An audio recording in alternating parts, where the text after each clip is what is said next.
Hello, everyone. You are listening to the Multiverse Fundraiser. This is our Jeff Johnson Q&A, and we are going to have him up here in just a moment. But first, a word from the charity that we are sponsoring this year, Comic Books for Kids. My name is Mark Weiss, and I'm the president and founder of an organization called Comic Books for Kids. Our complete entire mission is dedicated to providing comic books to kids in hospitals and cancer centers. I've been passionate about comic books literally my entire life. I love the industry, I love the mythology of the characters, but I've always also wanted to give back. And it occurred to me that perhaps something could be done that would allow us to create an organization that allowed us to provide comic books to the kids in hospitals and cancer centers. And I asked them, I said, if we were to provide comic books to you, would you like them? Every hospital I called had the same story. Please do this for our kids. My goal at the time, a year ago, was to deliver 1,000 comics in a calendar year. By the way, I had no inventory. To 20 hospitals, which, by the way, I hadn't contacted, and bring on 2 publishers. That was my 2017 goal. As we wrapped up 2017, we shipped out over 8,000 comics last year to over 100 children's hospitals in almost every state in the country, and almost every publisher that is here today is working with us. Our community tab on our website shows stories from nurses, from children, from mothers of students, patients, children who have had their lives touched by the simple, small act of kindness of just giving them a comic book. The stories are incredible. You can't make this up. And if anyone had ever told me that we would be influencing people's lives by just these small acts of kindness, I don't think I would have ever recognized the impact. I feel very humbled and very flattered that we've been able to touch so many people's and children's lives. And I never thought the responsiveness would be what we are seeing. It's about letting kids be kids again. And it's about bringing comic books back to the kids.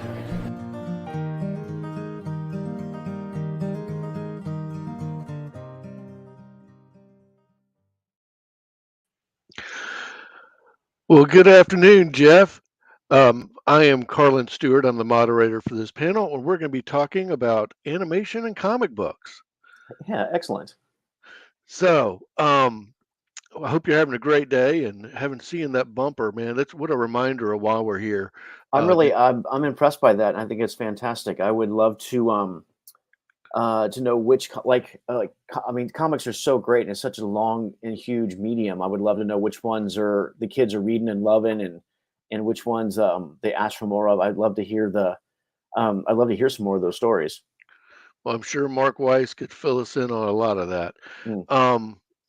So I know, first off, I met you at Memphis Comics Expo, Mm-hmm. and you were at the Heroes Alliance table. So you actually have a heart for charity, and let's just give a quick shout out to Heroes Alliance too, just because of what they do. Yeah, Jim's work over here initiative is amazing. So one of the things that's tough about comics is that it's a career that you choose mostly out of passion. Right. It's not something, the hours are long and the job is weird, and it's not something that you do for really to get rich. And so one of the tough things about that is that a lot of comic artists throughout the ages then do not have much of a health insurance plan or retirement plan or any kind of emergency funding whatsoever. So one of the things that Jim has been able to do over here as initiative is create a fund and a charity fund and a support system for artists who maybe have to have an eye operation or maybe run afoul of some legal trouble or possibly, right? So he takes care of comic book creators in whatever they might need, and it's a pretty amazing organization. So the science fiction or fantasy writers of America have a similar fund because not everybody's a Stephen King. I mean, honestly, it's there's like most industries, and I think the arts in general, the top 1% of artists are doing okay. And then the rest of us who make it a lifelong pursuit, like sometimes we're doing okay and sometimes we're not. And sometimes when we're not, we need a little bit of help. And definitely Heroes Initiative does that. So I'm honored to participate in that whenever I can. Well, I'm thrilled I got to meet you at their table. Mm. I and just so Hollis knows it, he can look at the art in the background. There is a Galactus sketch, and that is the sketch that I got from him at Oh yeah, Memphis Comics Expo. So I definitely want to pop that up. Call it vanity, but hey, it's a sure. nice piece that you did. Yeah, that was a Um, fun one. then so since you just mentioned the industry itself, Mm. let's just kind of talk for a minute about how did you get started in doing this? Well, so when I was a kid, I moved around a lot as a kid. So I think on an average, I might have moved once every 6 months. Up until the time I graduated high school. So one of the things that I could consistently look for any town I went to was a 7-Eleven, and they would have comic books. So no matter where I was in the country, I always knew that I would be able to find some friends at a 7-Eleven, whether it's Peter Parker or Logan or Jean Grey or whoever was on the stand that month. I knew that comics would be there. And so I started reading comics. I must have been 4 or 5 years old, and so fell in love with comics very early. And then it wasn't too much longer after that I started drawing stuff. So I've always been drawing since I was a little kid. And then when in high school, it occurred to me that I didn't have many other skills, so I thought I should try and actually be a comic book artist. Um, and my buddy and I did a newspaper strip at our local newspaper, an adventure strip, and then we did that for a year or so, and then I would just go to comic book shows and comic book conventions and talk to comic book people. And eventually I was able to break in the early 90s at Marvel. And from then, I've just been doing comics my whole life. Cool. Yeah. And then you made a hop into animation. Oh, yeah. And so um, comics and animation are super close. The skill sets are almost identical. If you can draw a comic book, then you can do most jobs in animation. So after my stint at CrossGen was over in the early 2000s, I'd moved back to Los Angeles. And as much as I loved comics, I kind of, when I was at CrossGen, I got a taste of having a weekly paycheck and insurance and a retirement plan and vacation days and sick days and all that stuff. So I kind of fell in love with that too. And I was lucky enough to make a move into animation at Warner Brothers Animation, working on the Justice League Unlimited show. So I did that for like the next 15 years, and I occasionally did some comic book stuff. And then about 8 years ago, I left Los Angeles and decided to go back into comics sort of full time. So now I do freelance storyboards and animation and some comic book and sort of mix it up. Hmm. Yeah. Cool. Yeah. So now I have the best of both worlds. Sometimes I have a real job, and sometimes I'm just a comic book artist freelancing my life away. Yeah, you're doing the gig economy some days, right? Yeah, pretty much. So, you just brought up something when you were saying you were at CrossGen, you Hmm. got the taste for a regular paycheck and medical and all that. Um, what about the differences? Because I mean, we'll hop through some of your art here in a second, Sure. but Hollis, why don't you pull up a couple of the just the art pieces in the background, so we can see a couple pictures to talk about. But he's worked for Marvel and DC Hmm. characters, and you know, so I mean, right here we've got. Let's see on the side with the Superman-esque image. That's Legends of Supreme, right? That's Legends of Supreme. I did that for Image for Rob Liefeld Studio. It was written by So Keith Giffen. that is just an awesome piece of art, dude. Oh, thanks. If I'd seen that earlier, I'd been like banging down a door to buy that. I mean, Thanks. you have no idea what a big space nerd I am. Oh yeah. Um, so when and then you got more, then you got Shazam, and you've got Wanda for the Mhm. Scarlet Witch, and you've got Wolverine there, which is great. Um, what about the differences between working between, say, the bigger companies and the more indie side of the business? So the drawing a comic book page is mostly the same, no matter who you're doing it for. So my job is pretty consistent. The um the difference is if you, depending on when you're working for them, you might be working with a friend of yours or someone that you don't know, a team. Um, I've worked at both Marvel and DC, and when I started at Marvel, they were still doing very much the Marvel plot style of script. And then when I moved over to DC to do some Green Lantern and stuff, they were doing more full script. So that would be the biggest difference I noticed back in the day. Hollis, can you pull up his Green Lantern cover page? But other than that, yeah. and for when you're doing for a small company, I think the difference is that you're not going to be reaching as many eyes for a smaller publisher. But yeah, so like I did Star Wars. I did an issue of Star Wars Empire, which was fun. But that is so cool. I mean, yeah, you basically, yeah. I mean, they're playing cards, but you're drawing trading cards. Yeah, basically. Yeah, and so I think the only difference there is that the print run might have been a little bit different. Other than that, the job is pretty much the same. And I mean, the amount of, I mean, looking at that Doctor Strange over there, the amount of face work on that is just impressive. Oh, thanks. Yeah, I mean, he's a really fun character, and that was a fun alternate cover I got to do way back in the day. And any thoughts on the Thunderbolts? So I guess I just got Marvel just sent me the reprints of the Thunderbolts trade paperback, and I guess there's a movie coming out. Is that happening, or a show? I can't remember. That I'm not sure myself. I wasn't a huge Thunderbolts cover, but I saw that and I was like, that's a good dynamic cover. I'll just grab that one to use. Oh yeah, it's a fun. When I was very lucky in my career. Is like I was able to do a couple of runs on books, long runs on book, and I was really able to just sort of bounce around and do fun stuff. I got to draw Thunderbolts, I got to draw Star Wars, Green Lantern, Superman, Batman, Captain Avengers. I got to create some of my own characters over at Malibu. And then at CrossGen, I also got to create some characters. It's just been a really fun and kind of exciting career because I get to bounce around a lot. So now, what characters did you create at CrossGen?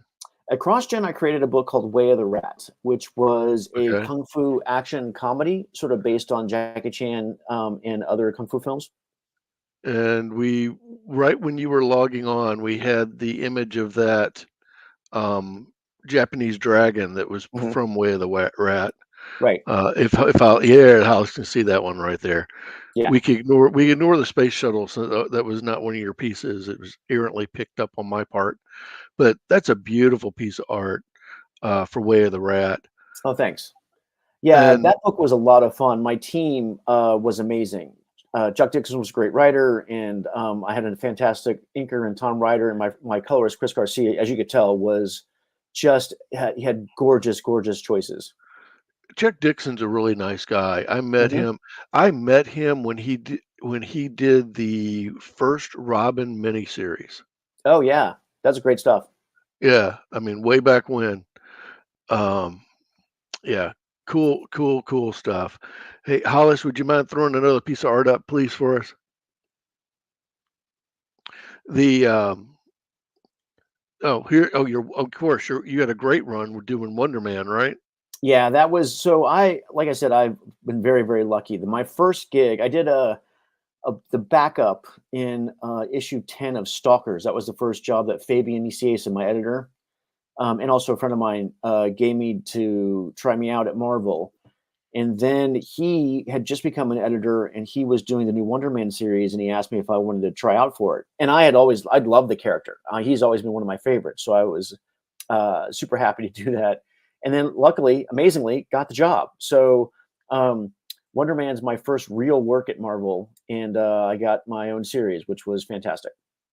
And I guess in the Negabomb there, I guess that's Wonder Man on top, and I guess it's Vision. Yeah, it's Vision when he was white.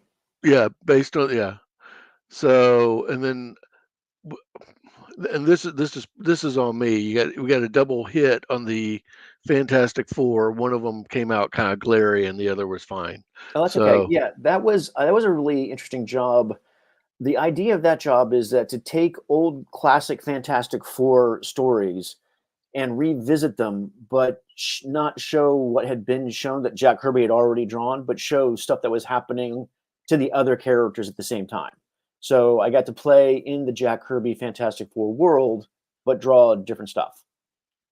Oh, cool. Yeah, it So was a lot of fun. So if they were in the middle of a street battle, instead of showing the fist throwing, you could take it to the view of the man on the street running in terror. We could do that, but a lot of times too, if the issue had, say, Thing and Johnny in it, and Sue and Reed weren't in that issue so much, we could show what was going on for them that ties into the story. And Oh, it's a little man on the street stuff, which is always a good time. okay, cool. Um, and we briefly alluded to some of your transition to animation, Mhm. but I'm assuming that you had friends that were already there, and you were just talking. You were just talking, and opportunities arose. Well, it's actually once here's one of the things where the name Johnson actually worked out totally in my benefit. So my buddy Dave Johnson was working as a background artist on Justice League Unlimited, and he was moving on to become the designer of Ben 10. And so there was a slot open at Justice League, and they needed a background guy. And I'm pretty good at backgrounds, not as good as Dave, but I was okay. And I went in, I tested for the job. I knew he was leaving. He gave them my name, and they liked what I did. And I just moved into his cubicle. They didn't even change the name on the door. Wow. Yeah. So that's how I got into it. I mean, it really is who you know, and it's a helpful if they're your friend and they're also named Johnson. But that's how I got into animation, and that's I just stayed in it for a while. That's really cool. That's Mhm. really cool. I mean, on the side, I run a group for people that are in career transition. So I love hearing the transition stories, and that one's incredibly smooth. Oh, super lucky. Well, I mean, I had the benefit of Sean McLaughlin was the guy who was in charge. He was one of the producers on the show, and we were friends, and we had worked on stuff um, uh, earlier in the '90s. We had done some comic book stuff together, and he used to write for DC, and we did some Johnny Quest together. So we knew each other, and Ooh, he already Johnny Quest. good stuff. Yeah, Talk he's about a great. that. Yeah. I mean, Well, I look mean, at the age here. I love Johnny yeah. Quest. Yeah, it was that era where Johnny was a little bit older, and the it's some great stuff. If you can find those old Johnny Quest stuff, that I think it's good times. Oh, I was buying those. Oh, really? Oh, so I did the one where they go back in time and they get chased by dinosaurs, and I also did the one where the clone of Rex um, meets himself when they have a fight, and so it's pretty good. Okay. Yeah. So yeah, so I already knew the guy in charge, and then Dave gave me a good recommendation. Um, and that's pretty good when the guy leaving the slot says that there's someone who can do the slot pretty well. So Yeah. it certainly helps. But I mean, mostly Okay. just lucky, really. Well, but you also had several years of skill under your belt too. I do draw okay. Yeah. So, oh, I just if you heard that, I have a teenager running down the hall Nice. squealing and bleeding. Um, so we just alluded to I mean, when you said Johnny Quest, I lit up. So, Oh, um, what items inspired you? What I mean, you said, hey, you're moving a lot. You're finding Peter Parker on the spinner rack. mhm. But what artists, what movies, what writers inspired you when you were a kid? Well, specifically in comics, when I was a kid, I fell in love with one of the books I found early on was a very small paperback reprint of the Gil Kane Starhawk stuff. Um, and so Good that was artist. yeah, he's amazing. And so I then anything Gil Kane had ever done, I picked up whenever I could. So a Superman, a Green Lantern, a Sword of the Atom, right? All the Gil Kane stuff. And so I studied Gil Kane, and then I obviously John Byrne, George Perez, the guys who were doing like I loved John Romita Jr. I loved John Buscema. Another one of the books I found back in the day was like I had the first Savage Sword of Conan. So and I had already read Man, now that there's some art right there. Oh yeah, the Savage stuff is Quarter. incredible. Yeah, it's stunning. And so I discovered that stuff on my own, and uh, then I just backtracked from John Buscema Conan. I backtracked to Hal Foster, and then from Hal Foster, and then from Conan. But then the other shots from Conan, you discover Frank Frazetta, and so now you're in Frank Frazetta. Now that you've been introduced to Frank Frazetta, now you know Roy Crinkle and Al Williamson, and so now What, you know Alex Raymond? Alex, right? And then you have all the Sunday paper strips, all the Bern Hogarth Mhm. Tarzans and the Alex Raymond, Flash Gordon. So I discovered all that stuff way back in the 70s, and so um, that was the stuff that I was copying and looking at and learning how to draw from. And then when I was, I think even before I got into high school, maybe I was a freshman. So I went to a thing called the Creation Con, which was a small comic book show that they had in Northern California, and I met Art Adams at that show. Okay. I mean, he was just breaking in. I think he was just. I mean, Long Shot hadn't even come out yet, and I entered an art contest where I had drawn my version of a Frank Frazetta centaur. It was bad. It was real bad. I think I was 13, but it was good. It was. I don't have it anymore, but it was bad. But it was good enough to win the prize of the art contest, which was the Al Williamson art book. And so it had a bunch of his stuff, obviously his stuff in it, but it also had a bunch of other artists in it that he was inspired by, like guys like Lou Fine and so I was able to then backtrack even more, sort of develop my understanding of very old school drawing, and which includes some pretty serious fundamentals when it comes to storytelling. So I was already learning how to tell a decent story. And then when I started to break into comics and I met Fabian Nicieza, and he was an incredible help because he gave me basically a list of movies and directors to study. Um, Obviously Spielberg, Kurosawa, like just guys who made great shot choices. And so studying those films and it's like, oh, well, why did Spielberg pick this long shot? Why is this an over the shoulder shot? Why? Learning basically the math of storytelling was something that I then spent my teenage years doing and getting a handle on it. And so when I broke in, I think I was 22, 23 maybe. I had been studying just the basics of storytelling for a long time. So that's back in the day, when I broke in, like the early 90s, like that was your storytelling was more important than your drawing. What was the first TV series you remember really diving into? The first TV series, probably Space 1999. Oh, dude, you and I are kids. Right. Like that's the one that, I mean, apart from like, your classics like the Tarzan, Batman TV show, Super Friends, that kind of thing. Like Space 1999, I think was my first, like, I was a fan of that show. So on the on Space 1999, they actually consulted with NASA on the Really? design of those. Yeah, Oh, I nice. mean, The Eagles? I love the those. Eagles, look Yeah. at the design of the eagle. Yeah. I mean, it's kind of got like a little bit of like a hawk beak Mhm. capsule to it, Right. but it's a capsule. It's a Oh, right. two-man Yeah. capsule. It was ejectable. It could go on its own. Yeah. And Star Trek, you got nice and sleek Yeah. ships. All the holes are smooth, but on those, there were girders. Yeah. Easy access. You weren't worried about aerodynamics. Anyway, Yeah. it is just an aside. Oh no, Um, I love that show.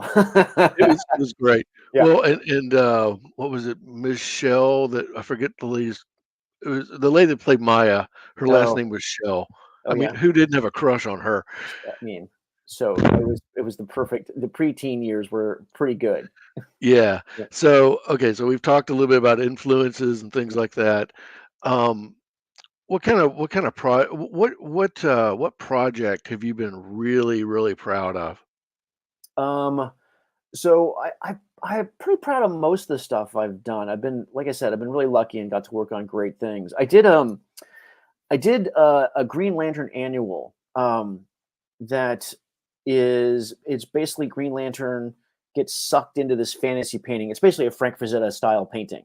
So he gets sucked into this painting. It turns out there's a whole universe inside this painting that is John Carter, Warlord of Mars, Scarteris, Hollow Earth. It's got monsters and magic and under like floating cities, and it's all that fantasy stuff, all that Flash Gordon stuff that I grew up reading. And so I got to design an entire Flash Gordon style world for this annual. And so the story is he goes in. You design the forests and you Oh yeah, I design designed it. the I floating designed the cities trees. and And I did all the cities. I did everything. I spent a lot of time designing all that stuff because to me it was a love nice. letter to all that Al Williamson, Flash Gordon stuff that I had been reading ever since I was a kid. And so it came out, and everyone seemed it was pretty popular. I mean, it wasn't huge, but people liked it, and it definitely scratched an itch for me and the writer, and one day and so I was just happy with it, just in general. And then one day the editor of Green Lantern called and said, "Hey, I just got a call from Al Williamson, and he saw your Green Lantern issue, and he wanted me to tell you he really liked it." Oh, yeah, okay. Yeah, Yeah. so it's one of the all-time greatest moments I've ever had. That's when you So go, "Would you sign one for me, yeah, please?" so I mean, it was just an incredible moment. I'm very thankful that he was such a kind, gracious man to reach out and make a kid's dreams come true like that. But it was validating for sure. Oh yeah. Okay. Well, we are on the halfway mark. So Okay, Hollis, let's have you do a reintro of our charity and we'll reset the panel. When we come back, we'll start talking animation and okay, go through some more art pictures. sure.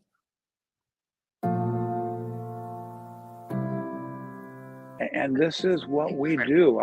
We do this every day. On Christmas Day, I was getting emails from hospitals. On Christmas Day, I was responding. Sickness doesn't take a break. We are there for the hospitals. We are there for the kids. We will do whatever we can do. And as I look and talk to you, and I talk to all the people who are watching this, be a part of this. However you want to be a part of this, be a part of it. If you can send us $5, send us $5. If you can send us 5 comic books, a Funko Pop, a toy, a children's book, send it to us. However you want to make a difference. Make a difference, because we're all in this together. And here's the cool news. Nobody knows who I am. And here's why. When we give these materials to the hospitals give it to the kids and the parents. Comic book for kids and my name never shows up. When this stuff goes to the military, when my comic shops send the pallets, my name is never there. And that's great. That's all right. Because it's not, as I said, about us. It's not about promoting who we are. It's about all of us together in the industry making a difference for so many. And that's what we're about, Kelly, and that's what we do every single day of the year. Excellent. All right. And Hollis, I just sent you a quick note looking for a specific piece of art. There's a Galactus holding the Earth sketch out there. Yeah, we got to pop that up. Sure. So this is Carlin Stuart and this is Jeff Johnson, and we are talking comics and animation. Mhm. And right now, let's see. You want to talk about what? Brave and the Bold? Sure. That was Or my first storyboard gig. Yeah. Okay, let's talk about Brave and the Bold. And All right. Hollis can find that one too. Okay, well, here is Batman Brave and the Bold, one of the covers for one of the sections. Hmm. And it looks like, oh yeah, and you did All-Star Superman too. I did. And that's looks like some Young Justice. Yeah, those are some boards from Young Justice. Young Justice. Hmm. Okay. Yeah, so I got into animation doing backgrounds, and one of the things that's interesting about animation versus comics is that in comics you do everything. You lay this page out, you draw all the characters, you draw all the props, you draw all the backgrounds, you do all the storytelling, you do all the expressions and all the designs, and basically you're a one-man show, except for when the inker and the colors come in. And so when I got into animation, I got in as a background designer, which is just drawing backgrounds. And I had learned how to draw backgrounds. I learned the fundamentals of perspective, and I'd learned how to set a scene and draw basically the right elements for a story. Like like if you're drawing Spider-Man, you're drawing New York. If you're drawing Daredevil, you're definitely going to be drawing a water tower, right? Like if you're drawing Galactus, you're going to draw some science, some spaceship stuff, right? So I had learned to do all that stuff relatively functionally. I mean, I could get the job done.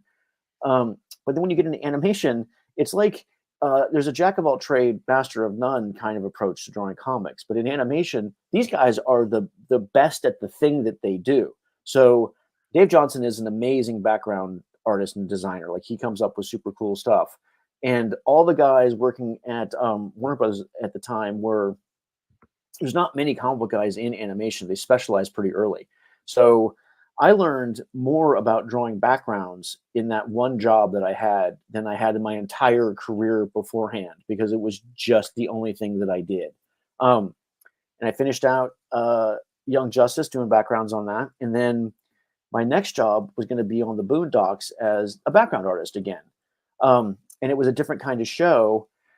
And it was much more suburban. It was more architecture. It was houses. It wasn't anything fanciful. So I was really excited about really honing my craft as a good background artist. Oh, Right well, there. Some of the we just got the Batman storyboards. And it right. looks like I guess that's the Phantom Stranger. No, it's the The question. question. Yeah, it's the question. question. Yeah, that was What- so then I did so just to finish up with Boondocks. So I did Yeah, Boondocks. I was supposed to be a background designer, there we go. but they needed someone who could draw likenesses, and I had done a bunch of Star Wars stuff and advertising stuff, so I was okay at drawing likenesses because the show was very likeness heavy. And since they couldn't really find anyone to do those likenesses in the style that they wanted, they asked me to try it, and then I did character, and I moved over to characters, and I left backgrounds, and now I was a character guy, and I did that for a super long time. And then at one point, the chance came up to start doing storyboards and my first gig was that Question story. So Question goes to Apocalypse to solve a mystery. Batman sends him there, and he winds up fighting Calabac and a bunch of parademons. And it's still to this day, I think, my favorite storyboard, because it was so much fun. He gets chased by big wolves, and he runs around Apocalypse, and he jumps into a hell pit at the end. It's a really fun, like 4 or 5 minutes of story and animation. And then once I was in storyboards, I've kind of been in storyboards the whole time after that. So Well, and then to the far left over there was a storyboard. It looks like the question is yeah. getting flipped. Oh And yeah. I grabbed that one just because I like the dynamics that was showing the throw. Oh, that is the Riddler being flipped. Oh, the Riddler. Yeah. So I did a few episodes of Batman Brave and the Bold, and then I did Young Justice, and then I did a bunch of Transformers stuff, and then I did a bunch of Batman DVDs, and then I did some Harley Quinn not too long ago, I guess a couple years ago. Well, now here's your Transformer Prime. Mm-hmm. That's a really nice piece. Oh, thanks. That's a bunch of storyboards put together, so you can kind of see, you can kind of see what it all looks like. You know, when you're trying to do a board, you want to set, you pick the angles and you put the figure work in. And luckily on a show like Prime, which was a CG show, I could fudge a lot of the details and didn't have to put in all of the Transformer stuff, because that would have taken forever. That there's I guess, moving from comics to animation, because now you're going from static to more of a fluid dynamic. I mean, because in a comic, you can say throw a punch, and then in the next cell block of the page, you're showing the XYZ villain getting up out of a stack of boxes because they're on the Right. ground. Right. But when it comes to the animation, you've actually got to kind of think about the placement of where the characters are, and does it flow across will it flow across the screen? Yeah, it's a different kind of storytelling. I get asked this question a lot about what the difference between drawing for animation and drawing for comics is, and it's a simple answer. It's just it's the way you perceive time, right? Because what work the gutters do in a comic, the gutters allow you to time travel from one panel to the next, and in between that panel, in your mind, you fill in the spaces that you fill in the events that you didn't see. So in your mind, you draw the stuff that I don't draw. Like if drawing like Optimus punching the Predaking, right? In one panel he'll hit him, and then you're right, in the next panel he'll be landing somewhere. In your mind, you'll fill in all that stuff that happens in between. But when you're doing animation, you actually have to draw all that stuff. So you have to show the legs being taken off the ground and flying backwards through the air. Exactly. Yeah. Okay. Hollis, can you throw up another little piece of art for us, please? Oh, fun. And oh yeah, there you go. Nice Spider-Man that you sent us to use. Oh, thanks. So what about your work on Spider-Man? So I did a few issues of, I've drawn Spider-Man a bunch of times for Marvel. I got paid to do the book. The Amazing Spider-Man, I think it's 376, 377, and that was just a dream come true. I love that. I've always loved that character.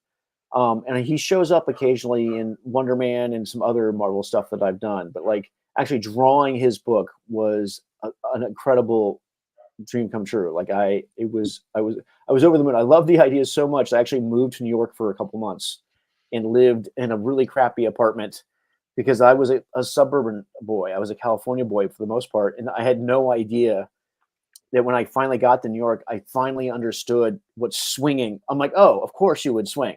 This makes a lot of sense because I never been under buildings that were so tall. So yeah, because he's in these canyons. Exactly. Yeah. So I love Spider-Man, and so I've been lucky enough to draw him a couple times in his book. But then I draw him all the time just for fun. And this was one of the commissions I did over the years of Spider-Man that I just drew for fun and sold it. All right. Yeah. Want to throw up another one, Hollis? Oh, here we go. Right. So after I did Boondocks, and I was doing characters on Boondocks, my next gig was a Spectacular Spider-Man. I don't remember if you remember that cartoon. And I did a lot of character help on that. I did some storyboards, storyboard revision, and some characters on Spider-Man. I kind of bounced around a little bit, and that is a turn I did of Sean Galloway's original Spider-Man design to show them how I would do it. Okay. Cool. Yeah. Now, you've got a Hollis was throwing one more up. I think it was G.I. Joe. Mm-hmm. Do you remember that it was a really great G.I. Joe story called Resolute?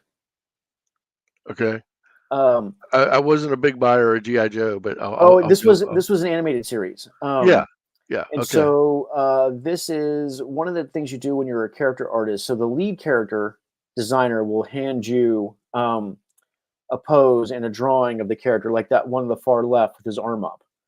And then your job as the support character artist is to turn that character in space so that when he goes overseas to be animated, the animators know what he looks like from every angle.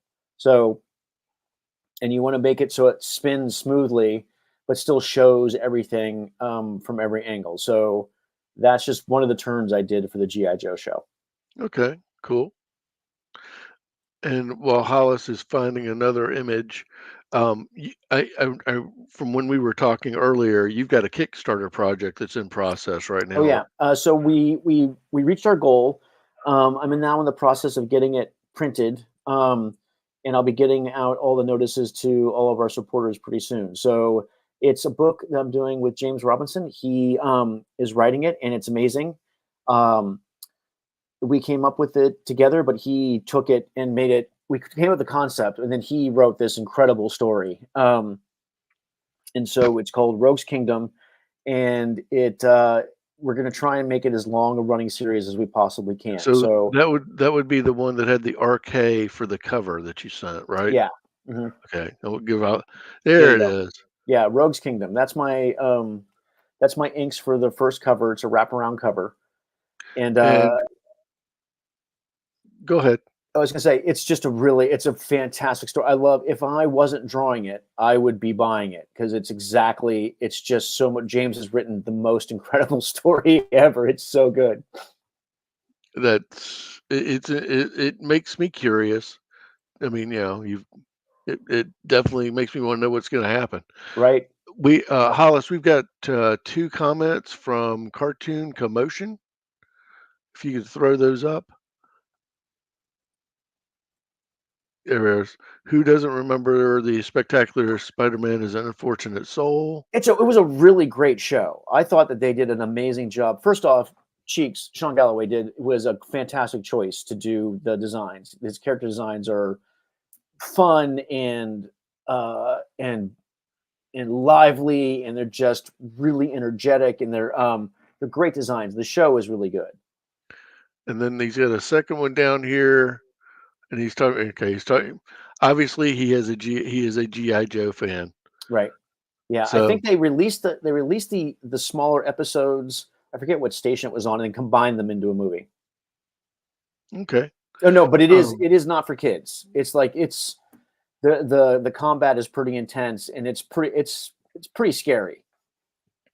oh, that's actually a good thing to discuss. Yeah. Well, okay. So now, well, first off, I moved to the comments a little quick. Mm. Um, where can you go? Where do you go for your Kickstarter project, or where can they find it?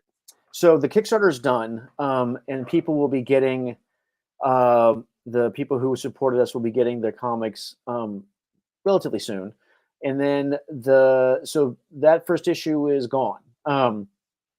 However, when we do the second issue, which I'm working on now, we will make it available again. We'll make if people want to get the first issue, that's when you'll be able to get them.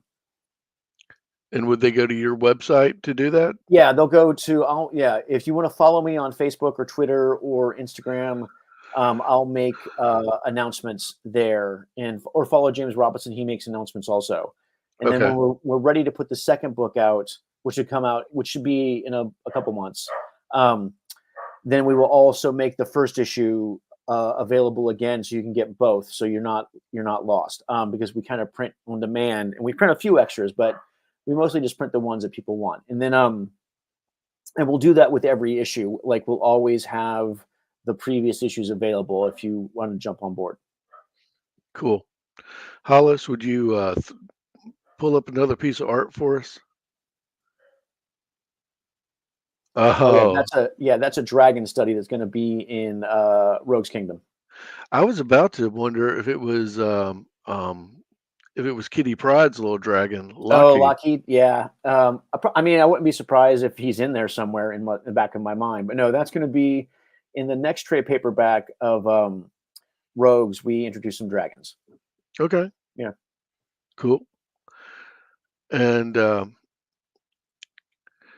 we'll get another. Wait for we have another little piece of art to bounce up here. Let Hollis find us something. sure. So we are coming up on we're coming up on the 40 or we're coming up on 45 minutes. Okay. So we'll bounce out a little bit so that people have time to close out. So, beautiful Wonder Man sketch. Oh, thanks. Yeah, that's his old Christmas tree. I love that costume. A lot of people don't like it, but I mean, I like that one. Oh no, that's the one I designed. Well, Yeah. now let's talk about Wonder Man's costumes for a hmm while.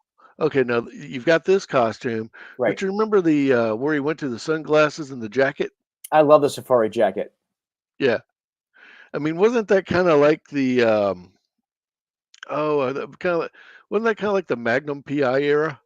Well, one of the things I really like about Wonder Man, and I could talk about him for hours, is that his costumes, I think that they not only are interesting, and he's a reluctant hero in general. So I do think that there's always a level of complexity in his motivations and his character. For his earlier costumes, my favorite Wonder Man costume is the black one with just the red W on his chest. That to me is the best one. That's the one I used throughout most of my run on the book. And I gave him when I was leaving the book, I gave him an updated version, and I tried to go back to harken back to some of the other more complicated costumes that put the W and the M on there. And just because I thought that he had evolved a bit as a character.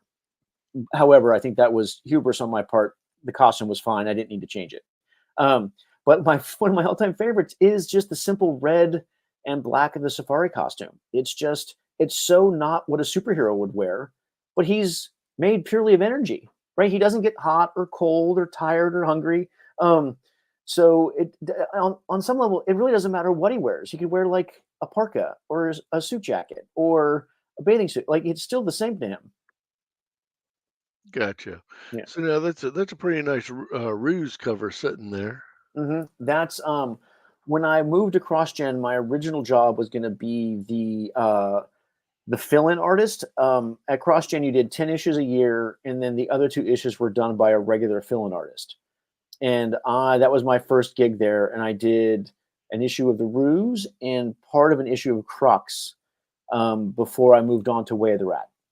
I enjoyed Ruse. I thought that was Great I book. thought it was a good book. Such a great book. I would love to see that as a TV show.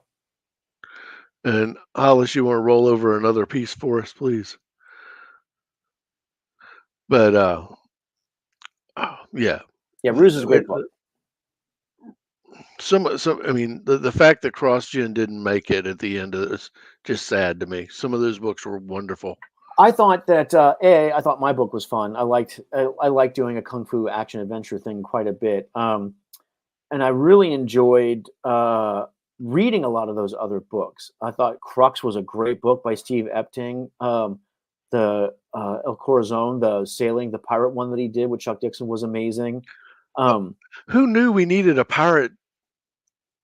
Listen, I think it's a bummer that CrossGen didn't work out financially, because I think the mission statement of CrossGen, which is to do other kinds of comic books, they had a superhero version of stuff, but like to do other kinds of comics, to harken back to a broader base, like back in the day, because you used to have pulp comics, romance comics, you used to have all kinds of comics in every genre. And at CrossGen, we really tried to do that. We had some horror stuff and some sci-fi stuff and some spy stuff. And I think that, well, in the Watchmen, and Who Watches the Watchmen, mm-hmm. What's the comic book? The comic book is a pirate comic book, right? Because exactly. I mean, who's going to read a superhero comic book when you've got real superheroes, Dr. Manhattan walking around? Exactly. Yeah. So I think that it's a shame, and I've often lament that CrossGen didn't work, because as much as I'm not a huge Florida fan, I loved my time there. I got to hang out with some amazing creators and just develop some lifelong friendships and make some really cool comics. Is there any project, because we showed a storyboard, but we didn't really talk about that much. But what about your work on Young Justice? So Young Justice was that's a fun show. That's a crazy show. Like the first season, the pace of that show is frenetic. Like it was really a good time to draw all those different characters, and the storylines were complicated and complex and interesting. It was a really interesting show to work on. I'm glad that I got a chance to do it. And now that I'm thinking about it, because when I first met you, and I was like, I lamented over what did I want to. We stood there quite a while I debated what I wanted to have you sketch, right. And I came up with a Galactus. Right. And now that I'm sitting here thinking about Young Justice, and I'm like, he had water swords. Oh yeah, super. He had water swords. Yeah. I mean, okay, it's like, okay, next time I see you at a show, you're gonna get an Aqualad. Yeah. I'm getting an Aqualad. I Right. want water swords. I mean, he's a cool character. He's a super fun character. But I mean, they're all fun. Miss Martian was great to draw in that book or that series. And plus, not only did you get to draw, the Teen Titans and the Young Justice and those characters, like I got to draw all the Superman, Batman, Wonder Woman. I got to draw all that stuff in there. Yeah, because they all showed up. They're all part of it. Yeah. Yeah, that's cool. That's just way cool. Mhm. We've talked about Transformer Prime, the All Star Superman, which oh my gosh, dude, that one just resonates with me. It's such a good. And we talked about Boondocks and Brave and the Bold, and Mhm. you've got a lot of stuff under your belt, man. Like I said, I've been very lucky. I've been able to bounce around. Like, one of the things that I was surprised at was so much fun is I got to do some storyboards on the Mike Tyson show, that cartoon with the pigeon. Um, I happened to be Okay. I was just in the, so when I worked at Warner Brothers, I was there for a while, and sometimes in the middle of the night, someone comes by with a deadline of some kind. They're like, "Oh, we need this soon," and so I got to do a large part of the opening for Mike Tyson, like when he runs, when he punches a Tyrannosaurus, and when he like, a bunch of other stuff. I got to do the storyboards for that, Oh, and that's okay. just because I would happen to be sitting there. That's I mean, that's the so we're just incredibly lucky. Okay. Cool beans. Yeah. Well, is there any projects that is there any projects that you want to tackle? I mean, either corporate or personal. Because I mean, Um, you make more money on your personal. oh yeah, sure you do. Yeah. Um, I would love. I mean, there's tons of characters I haven't touched yet at Marvel and DC. And Dark Horse. I would love somebody to do like a Hellboy thing. I love Hellboy. Love that character. Um, but right now, I'm mostly just focused on uh, Rogue's Kingdom. Rogue's Kingdom has everything. I got dragons and monsters and sword fighting and cool cities and crazy landscapes. So I mean, I have all this stuff that I really wanna do, and I'm gonna be on that for a long time. Well, and as we come up, I mean, we're approaching where I have to kind of do our mandatory cutoffs. Sure. But what is your schedule going to be? Or you got any shows upcoming or anything that we need to throw out? And That's a good question. I don't think I have anything at the moment. I just got back in November from Stockholm, and hopefully this year I might be able to do some more traveling and some more shows, but nothing's locked down yet. okay, so anyone that wants you, you're available Oh yeah, right please, now. yeah. If any if there's any shows out there that want to have me come be a guest, just contact me. I'm on Facebook. Like I said, Jeff Johnson, Johnson Verse on Facebook and Twitter and Instagram. I'm pretty easy to get a hold of. Okay. Well, if Hollis, I mean, I've thoroughly enjoyed talking to you in Oh, it's this been this great. It's been great this catching up, this man. hour. Yeah. So if Hollis would let us close out our discussion and run the final bumpers for the charity, I'll bid you a good night. All right, Or my actually, friend. for you, it's still afternoon because Yep. Yep. you're on that West Coast time. Yep. I'm going back to work. Yeah. Okay. Jeff, it has been a pleasure talking with you this hour, Mm. and we hope to see you again in the near future. All right. Good luck, Carlin.